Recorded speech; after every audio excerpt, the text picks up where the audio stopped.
Hello, friends. I'm Karthik Wagela from Anand Rathi, and we welcome you to our weekly podcast with Mr. Osho Krishnan, Senior Manager at Anand Rathi. Hi, Osho. Looking at the adversity of the equity market, what is your view for the near future? Greetings to all. In the previous week, we have seen the dominance of bears, where the broader index Nifty 50 has corrected nearly 2% on weekly basis. And adding up to this, the volatility index India VIX has plunged lower near its support zone of 19, with the overall cautious view to be maintained in the near future. Even the rise in the bond yield has its own repercussions on equity market that we have already seen from past few trading weeks. Being specific about our domestic market, we have seen huge whipsaw movement in the benchmark index Nifty 50 in past couple of days. The volatility is likely to remain on the higher side amid the global cues and monthly contract expiry.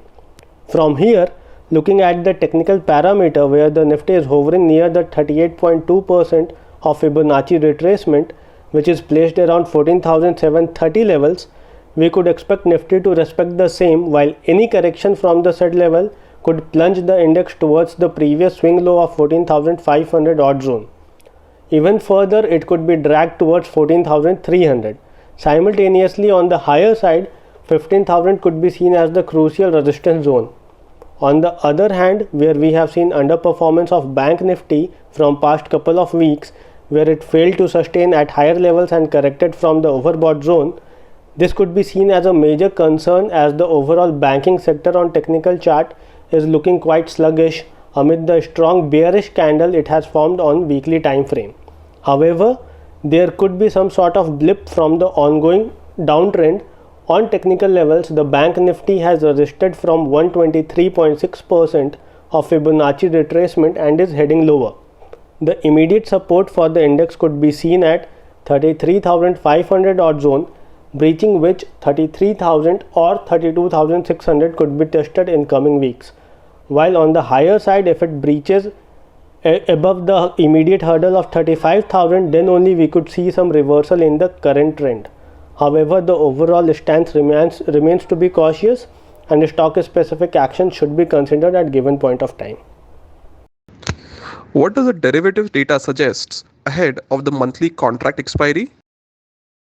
For the upcoming week, the first thing to be in focus would be the volatility, which is likely to be on the higher side amid the monthly expiry, and till now the range seems to be 14,500 to 15,000 in Nifty, as the huge OI buildup have been seen in both the strikes, while any breach from the levels of 14,500 could drag the index lower towards 14,200 due to the unwinding of put writers.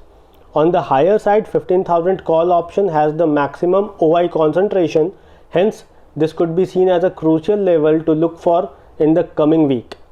While for the Bank Nifty, the range seems to be 33,000 and 35,000 with huge buildup in the strikes. However, any decisive breach above 35,000 mark could trigger another rally of 1,000 point, but a cautious approach in Bank Nifty is advisable at current levels.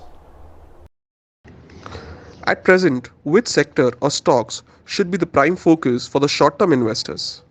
From sector specific, FMCG, power and cement could be the prime focus for investor in the coming future. However, sectoral distribution has been seen in last couple of weeks, and major focus should be given to stock specific front. From power sector, Tata Power is one of the counter which has seen some minor correction in recent times and also has rebounded from the same and is all set to surge higher in near future. The major support is placed around 90 to 92 odd zone, while the potential upside for Tata Power is approximately 115 to 118. Another counter from the same space is Power Grid, which has rebounded from its 21-day exponential moving average, and any dip towards 225 odd zone could be seen as a very good opportunity to accumulate the counter from short to medium term perspective. Even from the front line, HUL has seen some trend reversal from the major support of 200-day exponential moving average, and by looking at the historical data, it is expected to surge higher in near future. Even Marico is on the same setup and it is also expected to surge high in the near future. From cement sector, ACC and Ambuja Cement should be kept in focus, and even at the same time, it is advisable for the trader to remain cautious as the volatility in the market is likely to edge higher and focus more on a stock specific front. Thank you.